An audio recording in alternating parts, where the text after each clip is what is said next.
If you want to change the way you feel, change the way you live. नमस्कार दोस्तों, मेरा नाम है Chris San. You are watching my YouTube channel Chris San official.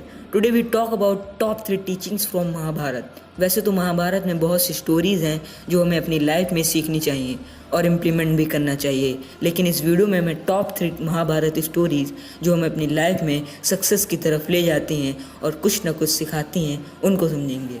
पहली story, एक बार दुर्योधन कृष्णा से help मांगने के लिए द्वारका जाते हैं और कहते हैं पांडव और कौरव में युद्ध होने वाला है, आप हमारी हेल्प करें। लेकिन जब दुर्योधन गए तब भगवान कृष्णा सो रहे थे। तभी दुर्योधन उनके सर के पास जाकर बैठ जाते हैं। तभी अर्जुन भी हेल्प मांगने के लिए आए कि युद्ध होने वाला है, तो अर्जुन कृष्णा के पैर की तरफ बैठ गए। जब कृष्णा उठे तब उन्होंने अर्जुन को देखा और बोले, क्या हुआ अर्जुन? तभी पीछे सर के पास बैठे दुर्योधन ने कहा कि पहले मैं आया हूँ, इसलिए पहले मैं बोलूँगा। तो दुर्योधन ने कहा, युद्ध होने वाला है, मुझे आपकी हेल्प चाहिए। तभी कृष्णा बोले कि मैं तो युद्ध करूँगा नहीं, बट मेरे पास 2 ऑप्शन हैं। या तो मेरी नारायणी सेना ले लो जिसमें बड़े से बड़े योद्धा हैं, या फिर मुझे अकेले को ले लो, लेकिन मैं युद्ध भी नहीं करूँगा। तो दुर्योधन ने कहा, मुझे आप अपनी नारायणी सेना दे दीजिए। फिर यही दोनों ऑप्शन कृष्णा ने अर्जुन को दिया। तो अर्जुन ने कहा, मुझे नारायणी सेना नहीं चाहिए कृष्णा, मैं तो आपसे हेल्प मांगने आया हूँ, मुझे नारायणी सेना नहीं, नारायण चाहिए। इस एक स्टोरी से बहुत कुछ आप सीख सकते हो।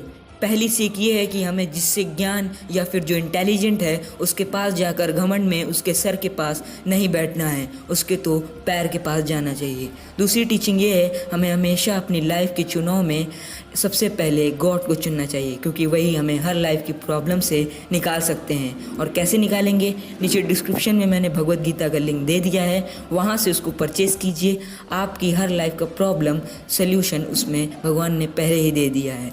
तीसरी लर्निंग ये है कि हमें ज़्यादा बुद्धि नहीं लगानी चाहिए, क्योंकि दुर्योधन ने भगवान को ना मांगकर नारायणी सेना ले ली। ये बात तो आप भी जानते हैं कि दुर्योधन ने भगवान को नहीं चुना और 100 भाइयों सहित पूरे कुल का नाश हो गया। दूसरी स्टोरी, युद्ध से पहले पांडवों को 13 साल का वनवास हो गया, तो उस टाइम वो बहुत से सेजेस मंक से वो मिले और युधिष्ठिर जो उनके सबसे बड़े भाई थे, उन्होंने मंक्स की सेवा करी, उनसे ज्ञान पाया और भी लर्निंग्स ली। और उनके छोटे भाई यानी भीम, उन्होंने भी सेजेस से ब्लेसिंग ली। स्पेशली उन्होंने अपने बड़े भाई हनुमान जी से भी युद्ध के लिए ब्लेसिंग्स ली और उन्हें उनका सन यानी घटोत्कच भी मिला।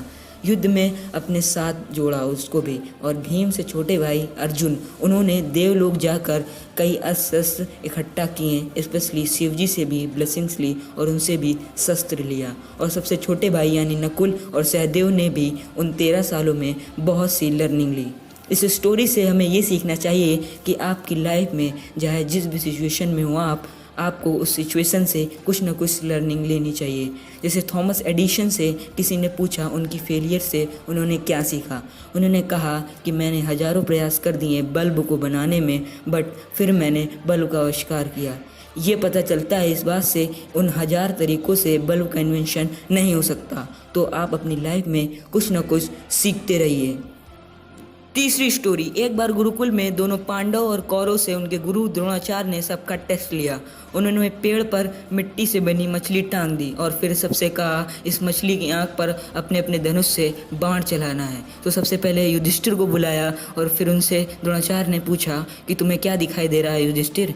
युधिष्ठिर ने कहा, मुझे मछली, पेड़, पत्ते दिखाई दे रहे हैं। द्रोणाचार्य ने कहा, तुम धनुष रखकर अपने स्थान पर चले जाओ। फिर भीम को बुलाया, उनसे पूछा तो उन्होंने कहा, मुझे पेड़, पत्ते, फिश और जंगल दिखाई दे रहा है। तो उनसे द्रोणाचार्य ने कहा, अपने स्थान पर जाओ। फिर दुर्योधन को बुलाया और पूछा, तुम्हें क्या दिखाई दे रहा है दुर्योधन? दुर्योधन ने कहा अपने गुरु को इम्प्रेस करने के लिए कि मुझे आपके पैर नज़र आ रहे हैं गुरुदेव। द्रोणाचार्य ने कहा, उस पेड़ पर क्या नज़र आ रहा है? दुर्योधन ने फिर कहा, आपके पैर गुरुदेव। तो कहा, जाओ अपने स्थान पर जाओ। फिर अश्वत्थामा, दुशासन, नकुल, सहदेव सबको बुलाया और लास्ट में अर्जुन को और पूछा, अर्जुन तुम्हें क्या दिखाई दे रहा है? अर्जुन ने कहा, मुझे सिर्फ मछली दिखाई दे रही है। द्रोणाचार्य ने फिर कहा, और ध्यान से देखो अर्जुन। अर्जुन ने कहा, अब सिर्फ मुझे मछली की आँख दिखाई दे रही है। द्रोणाचार्य ने कहा, तीर छोड़ो, और वो तीर जाकर मछली की आँख पर लग जाता है। इस स्टोरी से हमें ये टीचिंग मिलती है कि हमें भी अर्जुन की तरह अपने लक्ष्य पर फोकस डिटरमाइन के साथ ही कार्य करना चाहिए। दुर्योधन की तरह नहीं कि दूसरों को इम्प्रेस करने में लग जाओ। हमें भी अपने लक्ष्य के पॉइंट पर फोकस करना चाहिए।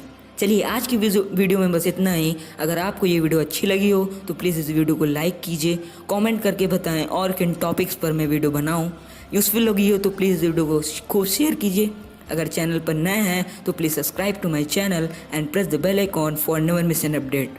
पूरा वीडियो देखने के लिए तहे दिल से शुक्रिया।